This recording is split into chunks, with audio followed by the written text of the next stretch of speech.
নমস্কার, মৈত্র স্যারের ক্লাস চ্যানেলে আপনাদের প্রত্যেককে স্বাগত জানাই। 2-3 মাস পরে আবার আপনাদের সামনে হাজির মৈত্র স্যারের ক্লাস যিনি চালান সেই দেবাশিস মৈত্র। আপনাদের স্বাগত জানিয়ে শুরু করছি। এই যে আজকের যে ভিডিওটি আপনারা দেখছেন, এই ভিডিওটা একটা বিশেষ উদ্দেশ্যে তৈরি করা। উদ্দেশ্যটা কি?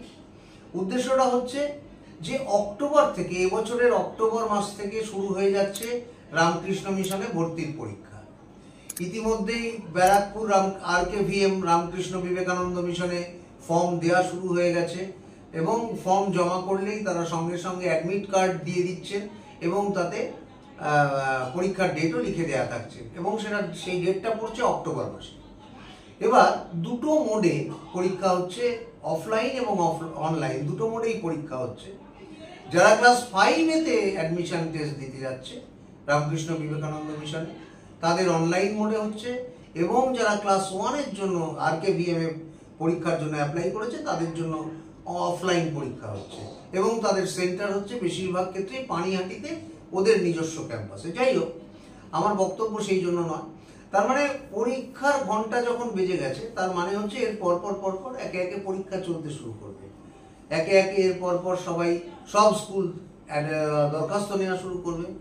ইতিমধ্যেই দরখাস্ত নেওয়া শুরু হতে চলেছে, এখনো শুরু হয়নি, শুরু হয়ে যাচ্ছে নরেন্দ্রপুর রামকৃষ্ণ বিবেকানন্দ মিশনে। যাই হোক, এটা শুরু হচ্ছে, এরপর সবাই নেবে এক এক করে। যে কারণে এটা করা সেটা হচ্ছে যে যারা ভালো স্কুলে, একটু বেটার স্কুলে, দেখুন সব স্কুলই রামকৃষ্ণ মিশনের সমস্ত স্কুলেরই একটা স্ট্যান্ডার্ড আছে, কিন্তু তার মধ্যেও তো তরতম থাকে। গার্জিয়ানরা এটা বুঝতেই পারছেন আশা করি। যারা তাদের সন্তানকে, তাদের ছেলে মেয়েদের একটু বেটার স্কুলে ভর্তি করতে চাইছে, মেয়ে বলেছি এবং সচেতনভাবেই গার্লদের কথা বলেছি, মানে ছাত্রীদের কথা বলছি, সেটা কেন একটু পরে বলছি। তাদের কাছে, তাদের জন্য যারা একটু ভালো স্কুলে নিজেদের ছেলে মেয়েকে পড়াতে চান, তাদের জন্য আমি ক্লাস শুরু করি ক্লাস 3 থেকে। ক্লাস 3-র ব্যাচ আমার ইতিমধ্যেই চলছে। আপনারা যারা রামকৃষ্ণ বা নরেন্দ্রপুর কিংবা যারা পুরুলিয়া বা রহরাকে অ্যাটেম্প্ট নিচ্ছেন, অথবা ছাত্রীদের মধ্যে যাদের গার্জিয়ান একটু বাগবাজার সিস্টার নিবেদিতাকে টার্গেট করছেন তাদের মেয়ের জন্য, তো তাদের কাছে আমি বলবো যে আপনার মেয়ে যদি ক্লাস 3-তে উঠে থাকে, অথবা ক্লাস 3-তে, হ্যাঁ এখন তো সবাই উঠে গেছে, কারণ ইংলিশ মিডিয়ামও সব ক্লাস 3-তে উঠে গেছে, বাংলা মিডিয়াম তো ডিসেম্বরেই উঠেছে, তো তারা আমার সঙ্গে যোগাযোগ করবেন। কিন্তু তার আগে একটা বিষয় আছে, সেটা হচ্ছে আমি বলছি না যে আমার কাছেই আসতে হবে। কলকাতায় বহু কোচিং সেন্টার আছে, আপনারা যাচিয়ে নিন কোথায় পড়াবেন, কিভাবে পড়াবেন। কোথাও যদি স্যাটিসফ্যাক্টরি রেজাল্ট না পান, কোথাও যদি পড়ানোর টেকনিক আপনাদের ভালো না লাগে, তাহলে আমি স্বনির্বন্ধ অনুরোধ করবো গার্জিয়ানদের একবার আমার কাছে অ্যাটেম্প্ট। দ্বিতীয় কথা যেটা বলবো সেটা হচ্ছে, অনেকেই আমাকে প্রশ্ন করেন, আমি সমস্ত ভিডিওতেই বলি, আজকেও বলছি, আমার কোনো অফলাইন ক্লাসের বন্দোবস্ত নেই। যেহেতু আমার সারা ভারতের স্টুডেন্ট আছে, সারা ভারতের স্টুডেন্টকে পড়াতে হয় বলে, মানে বাংলা ভাষা, বাঙালি ছেলে মেয়েদের, তো সেই কারণেই আমার ক্লাস করে, দিল্লিতে বসেও করে, মুম্বাইতে বসেও করে, ক্লাস করে বাচ্চারা। তাদের বাবাদের সঙ্গে তারা কর্মসূত্রে ওখানে আছে, বাবাদের কর্মসূত্রে ওখানে রয়েছে, আলটিমেটলি এসে এখানে পরীক্ষা দেবে। সবারই বাংলার সঙ্গে কোনো না কোনো যোগ রয়েছে, হয় প্যাটার্নাল হাউস রয়েছে বা কিছু একটা রয়েছে। তো তারা সবাই যেহেতু করে, তো ফলে আমার পক্ষে কিন্তু অফলাইন ক্লাস করানো সম্ভব নয়। সেই জন্য আমি সিস্টেমটাই রাখিনি অফলাইন ক্লাসের, আমার টোটাল ক্লাসটাই অনলাইন ক্লাস। আপনারা যদি মনে করেন যে অনলাইন মোডে আপনার ছেলে মেয়েদের শেখাবেন, তাহলে আমার কাছে আনতে পারেন। আর আরেকটা কথা বলি, সেটা হচ্ছে যে অফলাইন মোডের তুলনায় অনলাইন মোড অনেক বেশি সায়েন্টিফিক।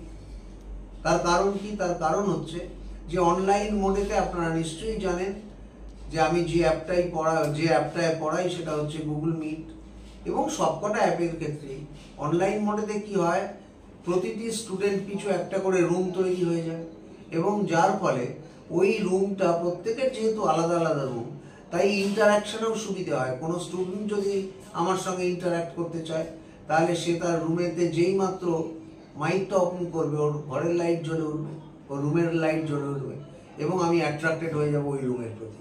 তো ফলে অনেক বেশি মানে যারা বেশি স্টুডেন্ট পড়ান একসঙ্গে একটা ব্যাচে, তাদের ক্ষেত্রে অনলাইন মোড ছাড়া কোনো রাস্তা নেই। এবার আমি বলে নিই, আমার কোনো ব্যাচেই কিন্তু খুব কম স্টুডেন্ট হয় না, ভীষণ স্টুডেন্টের চাপ আছে। তো ফলে আমার পক্ষে অনলাইন, আমি একসঙ্গে আমি যদি একটা বড় ঘরও ভাড়া নিয়ে পড়াই, আমি আমার বাড়ি থেকে ক্লাস করি, কিন্তু আমি যদি একটা বড় ঘরও ভাড়া নিয়ে করাই, সেখানেও কিন্তু একসঙ্গে 50 জনকে বসিয়ে আমার পক্ষে ক্লাস করানো অসম্ভব। অসম্ভব মানে একটা কারণেই অসম্ভব, সেটা আত্মপ্রতারণা করা হবে, যে আমি কারোর ওপরে কিন্তু ইন্ডিভিজুয়াল অ্যাটেনশন দিতে পারবো না। 50টা ছেলে মেয়ে আছে একটা ক্লাসে, কার ওপর ইন্ডিভিজুয়াল অ্যাটেনশন দেবো? It is next to impossible. তো কাজেই আমি মনে করি, এবং আমার কাছে 50টা তো খুবই কম বলছি, যাই হোক আপনারা এলেই বুঝতে পারবেন আমার স্টুডেন্টের স্ট্রেংথ কীরকম। ফলে অনলাইন ক্লাস ছাড়া অফলাইন ক্লাসের আমার কাছে কোনো ব্যবস্থা নেই, এবং ভর্তি ফিটি অন্যান্য অনেক ইনস্টিটিউশনের চেয়ে আমার অনেক কম। এবং যেটা সবচেয়ে প্লাস পয়েন্ট আমি মনে করি, সেটা হচ্ছে যে আমার ক্লাসেতে, আমার কোচিংয়েতে আমি একাই পড়াই সবটা। এখানে কোনো বাইরের কোনো টিচার, কোনো সাবজেক্ট ওয়াইজ টিচার কিছু পড়ান না, যার ফলে একটা বাড়তি সুবিধে আমার হয়, সেটা হচ্ছে যে প্রত্যেকটা স্টুডেন্টকে, যেহেতু সব সাবজেক্ট আমি নিজে ট্যাকেল করি, তো ফলে প্রত্যেকটা স্টুডেন্টের নারী নক্ষত্র প্রায় আমার জানা। তো যার ফলে এই সুবিধের কারণে আমি কিন্তু যখন এই ফর্ম ফিল আপ শুরু হয়, তখন কিন্তু আমি ইন্ডিভিজুয়ালি প্রত্যেকের গার্জিয়ানকে বলে দিই যে আপনার বাচ্চাকে এই এই এই স্কুলে ফিল আপ করান। আমি কখনো কিন্তু বলি না সবাই মিলে নরেন্দ্রপুরে করো কি সবাই মিলে রগড়ায় করো, আমি প্রত্যেকের জন্য আলাদা আলাদা স্কুল চুজ করে দিই। তো যাই হোক, এবং এর ফলও পাই আমি, অলমোস্ট 100% সাকসেস রেট আমার। আপনারা আমার পুরনো ভিডিওতে গত বছরের রেজাল্ট দিয়েছিলাম, গত বছরে এবার একটা মুখে বলে নিই, সেটা বলা আছে আমার প্রিভিয়াস ভিডিওতে। গত বছর নরেন্দ্রপুরের এন্ট্রান্স এক্সামিনেশনে যে ফার্স্ট হয়েছিল, একটি মুসলিম ছেলে, সেও আমার কোচিংয়ের ছাত্র। তো যাই হোক, এটা বড় কথা নয়, আমি কখনো ভাববেন না যে নিজের ঢাক নিজে পেটাচ্ছি।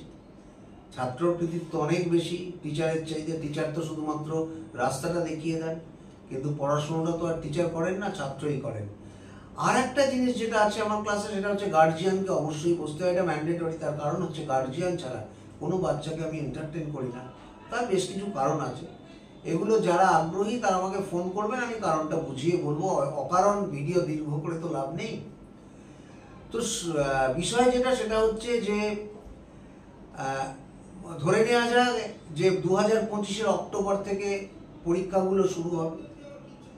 মোটামুটি 1.5 বছরও সময় নেই। রামকৃষ্ণ মিশনের যা সিলেবাস, ছেলেদের ক্ষেত্রেই হোক বা মেয়েদের ক্ষেত্রেই হোক, সেই সিলেবাস কিন্তু যতটা বড় ততটাই কিন্তু জটিল, ফলে সময় লাগে, শেষ করতে সময় লাগে অন্তত বছর 1.5 বা 12-13 মাস তো লাগেই লাগে।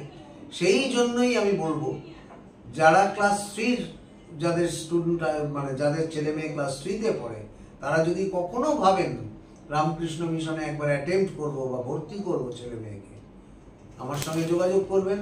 আর একটা জিনিস পাশাপাশি এটাও জেনে রাখুন যে মেধার ভিত্তি ছাড়া, অনেকে প্রশ্ন করেন আমাকে, অনেকে ফোন করে জিজ্ঞেস করেন যে স্যার আমার ছেলেটা তো একটু কম বোঝে বা একটু মোস্ট মিডিওকার, তা কোনোভাবে কি ভর্তি করানো যায়? ইঙ্গিতটা আমি বুঝতে পারি কি বলছেন উনি। এটা আমি অন এয়ার বলে রাখছি, সেটা হচ্ছে সবাই জেনে রাখুন, সেটা হচ্ছে রামকৃষ্ণ মিশনের স্কুলগুলোতে শুধুমাত্র মেধা ছাড়া অন্য কোনো পদ্ধতিতে কোনো স্টুডেন্টকে ভর্তি করা যায় না। পরীক্ষা দিয়ে চান্স পেলে তবেই ভর্তি হবে, কোনো রেকমেন্ডেশন এখানে কাজ করবে না, এবং টাকার বস্তা বস্তা টাকা দিলেও এখানে ভর্তি করানো অসম্ভব। তো কাজেই বলবো, যারা অ্যাসপিরেন্ট গার্জিয়ান আছেন, যারা স্টুডেন্ট নিজেদের ছেলে মেয়েদের ভবিষ্যতে একটু অন্যরকম করে গড়ে তুলতে চান, তাদের বলবো যে তারা যদি রামকৃষ্ণ মিশনে অ্যাডমিশনের কথা ভাবেন, তো কলকাতার সমস্ত কোচিং যখন শেষ হয়ে যাবে তখন একবার অন্তত আমার সঙ্গে যোগাযোগ করবেন। এই বলে আমি আমার বক্তব্য শেষ করছি, আর দীর্ঘায়িত করব না। প্রত্যেকে ভালো থাকবেন। এখন থেকে নিয়মিত আপনারা আমার ভিডিও পাবেন। নমস্কার।